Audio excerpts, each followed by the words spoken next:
we all do it for the Bitcoin and for the future of money, And I specifically like that those kind of smaller events are popping out like mushrooms, actually. Yeah. Like, come on, we are in Finland, Helsinki.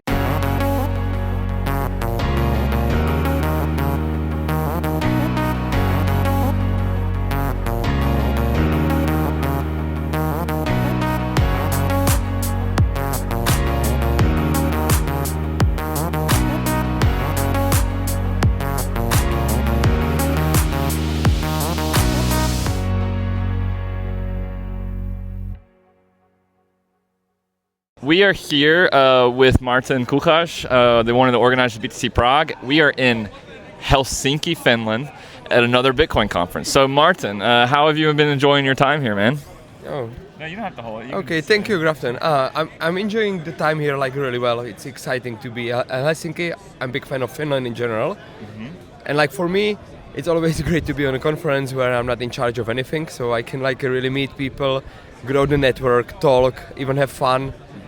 And mostly I like to learn, how Bitcoin is handled here in Helsinki, because I know something about Czech Republic, but it's always great to see how people interact with Bitcoin, what are the intentions and use cases, and I think it's a great city, so it's good to be here. Yeah, I think you summed it up really well there, which is like it's great to not be responsible for anything, and that's kind of how I feel. Is we operate in Czech Republic, but it's the busiest week of the whole year for us because you want people to have a good time when they come to Prague. It's where I live, but it's also your country.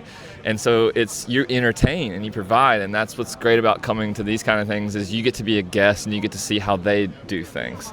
So what do you think have been the biggest kind of advantages to this type of conference versus, BTC Prague is a little bit bigger.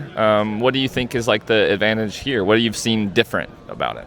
Yeah, I believe you basically hit the nail, The BTC Prague is bigger, and I don't want to compare it because it's important to have even that kind of smaller conferences. This is like a little bit more intimate, We do not need to go that broader as, for example, at BTC Prague, we can just talk about how Bitcoin is going in Nordics here, and as it is more intimate, and mostly the venue here, it's like 2 halls connected with one big rest zone or chill zone or whatever, which works pretty well actually. And it's really friendly atmosphere here, which is harder to achieve on like larger scaled conferences, I would actually say.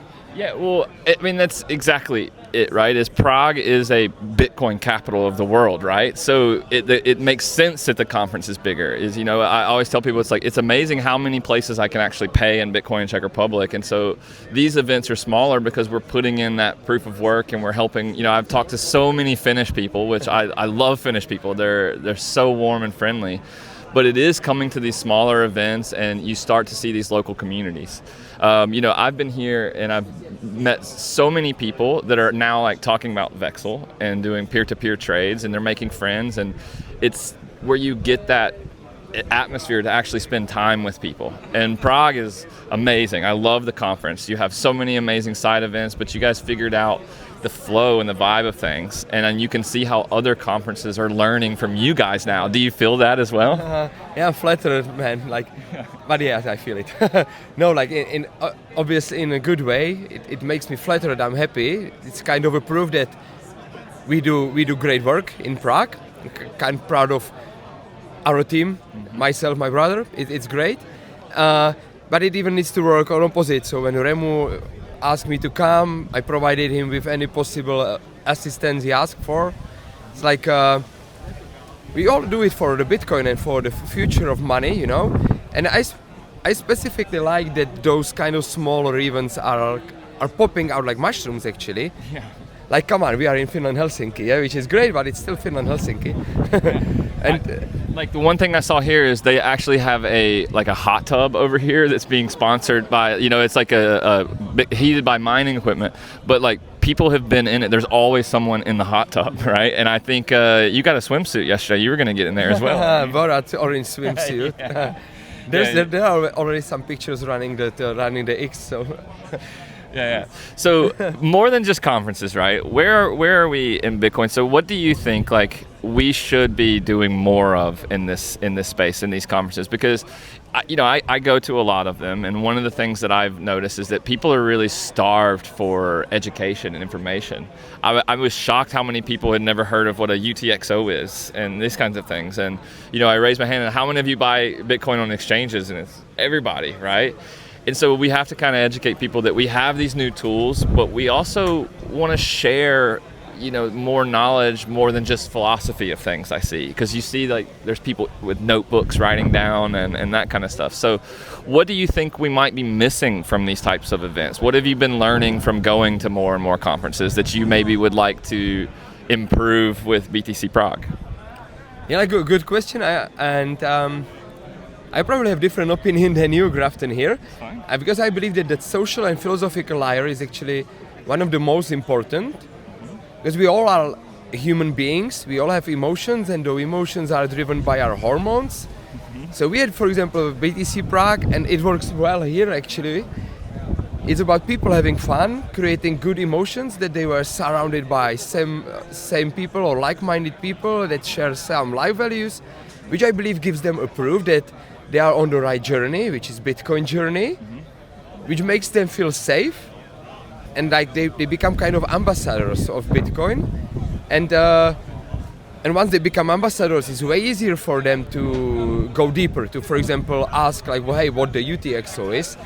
But as we are getting further on that bell curve of adoption, I believe that people will be coming with different intentions and motivations and use cases into Bitcoin than, for example, early comers looking for the UTXO at first. Yeah, Of course.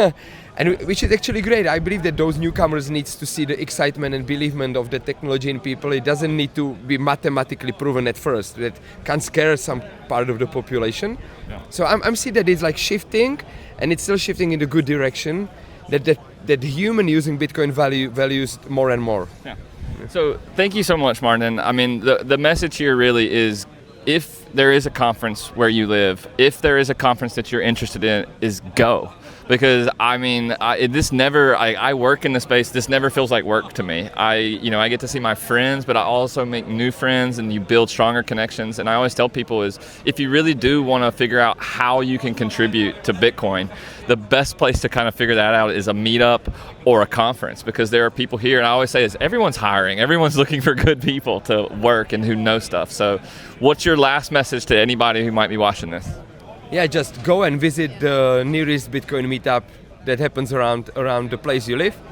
Start there, make new friends, and then visit few major conferences to really get sure that this is the thing to spend more time on. Yeah, major conferences, we mean BTC Prague. Definitely come to Prague. We promise you will have a good time. Yeah, so thanks again, Martin. Thank you, Grafton.